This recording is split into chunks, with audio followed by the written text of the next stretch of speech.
جربت تسوي صدور الفراخ في ورق الزبدة او في ورق الخبز؟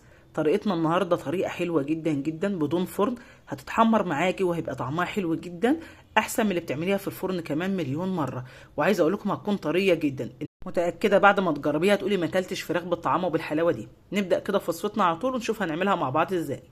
اول حاجة هحتاج كده معايا للتتبيلة معلقتين كبار من الزيت، معلقة الاكل الكبيرة عليها كده معلقة صغيرة من الملح، معلقة صغيرة من الفلفل الاسود، هستخدم نص معلقه صغيره من الشطه، ممكن تستبدليها بالبابريكا عادي جدا لو مش بتحبي الشطه، ومعايا نص معلقه صغيره من الزعتر. التتبيله بتاعتنا سهله وبسيطه جدا جدا. هنبدا كده نقلب التتبيله مع بعض، وهنجهز معانا دلوقتي صدور الفراخ. الكميه اللي انا عاملاها دي من البهارات لصدرين بس من الفراخ، عايزه تزودي الكميه مفيش مشكله خالص. هنبدا نفتح الصدور معانا بالشكل اللي شايفينه معانا ده، وهبدا افرغ لها كده. هنعملها كده زي السندوتش معانا، لان احنا هنحط لها حشوه لذيذه وحلوه جدا جدا، هتديها طعم حلو قوي وهتفرق معاكي فعلا في الطعم. طريقه تسويه الفراخ دي بجد لذيذه قوي قوي، هتعجبكم جدا باذن الله. اتمنى ترفعوا الفيديو ده باللايك وتشيروه لكل اصحابكم، اكون شاكره ليكم جدا جدا. كده خلاص انا فرغت الصدور معايا، وهبدا دلوقتي اتبلها بالتتبيله اللي احنا عملناها مع بعض. زي ما قلت لكم تقدروا تزودوا الكميه مفيش مشكله خالص، اهم حاجه تتبليها كويس قوي، ويستحسن لو هتعمليها من الليل.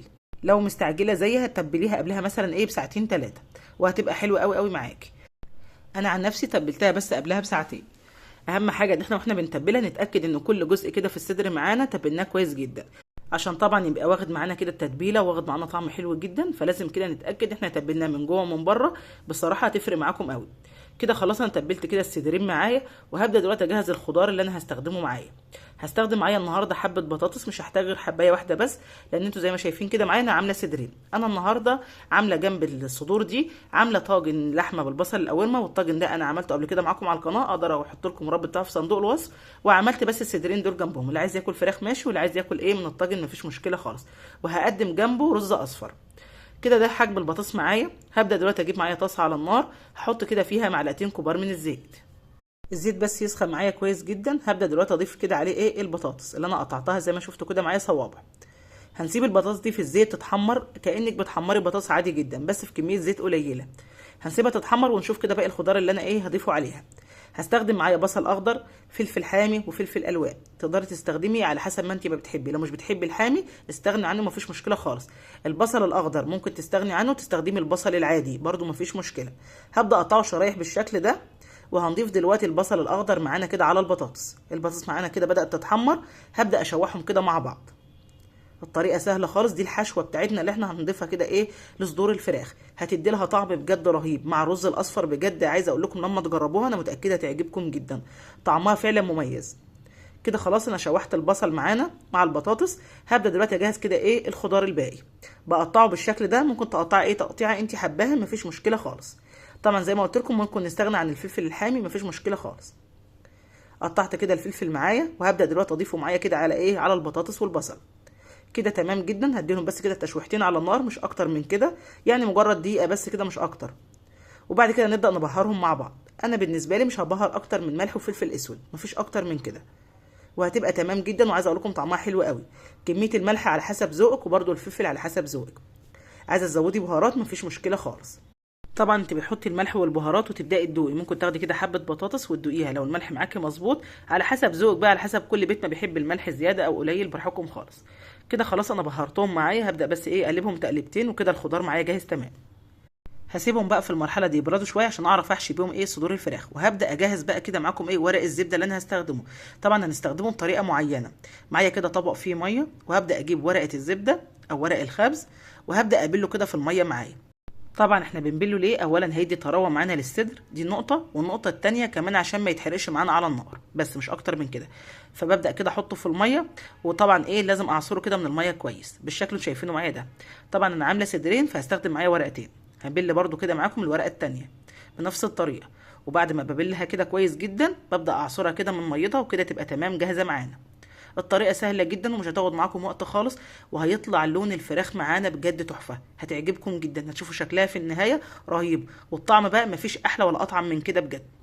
هنبدا نفرد كده ورق الزبده معانا زي ما انتم شايفين كده معانا على رخامه او على صينيه براحتك خالص.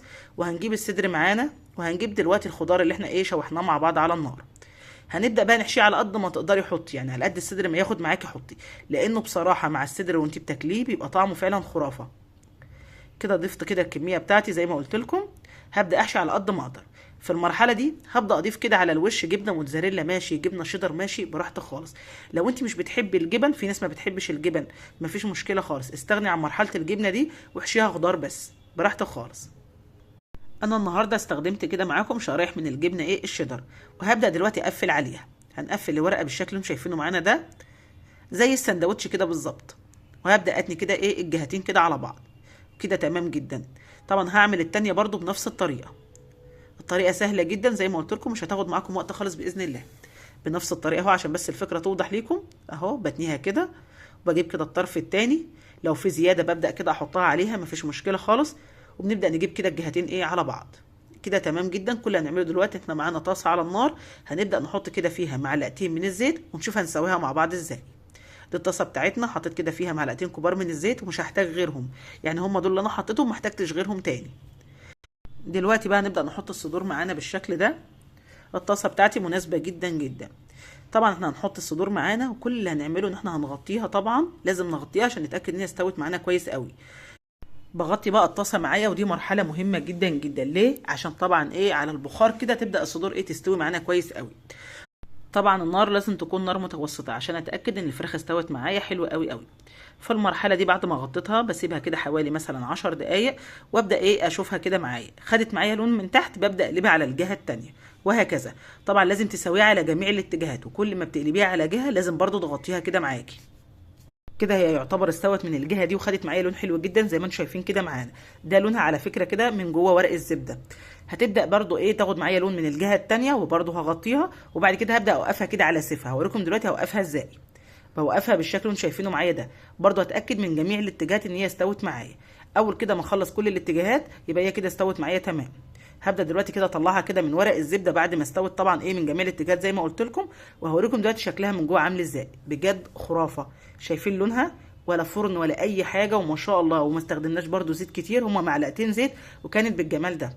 طبعا زي ما قلت لكم انا مقدمه معاها رز اصفر وسلطه خضراء، مش عايزه اكتر من كده. شايفين ما شاء الله الصدر معانا واخد معانا لون حلو ازاي، ولا دخلناه فرن ولا حمرناه في زيت كتير ولا اي حاجه. وصفه سهله جدا جدا وطعمها حلو قوي. والخضار بقى اللي جوه الصدر عايزه اقول لكم بجد طعمه رهيب، لما تاكليه كده مع الرز والسلطه حاجه كده حكايه بجد. اتمنى فعلا تجربوا الوصفه دي، انا متاكده هتعجبكم جدا، غير اي وصفه فراخ جربتيها قبل كده. والصدر معانا طري وطعمه حلو قوي قوي. ده لونه كده من الجهتين، شايفين ما شاء الله الجبنه سايحه وعامله ازاي، الله اكبر تحفه. قطعي بقى الصدر كده على هيئه شرايح. عايزه اقول لكم شكله من جوه رهيب، شكل الخضار والالوان بجد تحفه. المقطع ده انا صورته، بس للاسف عندي المساحه ما كانتش كافيه، فبعد ما خلصت تصوير خالص وكلنا كمان الاكل لقيت ان هو ما اتحفظش معايا، فانا اسفه لكم جدا جدا. بكده وصفتنا تكون خلصت. اتمنى تكون عجبتكم، واشوفكم على خير.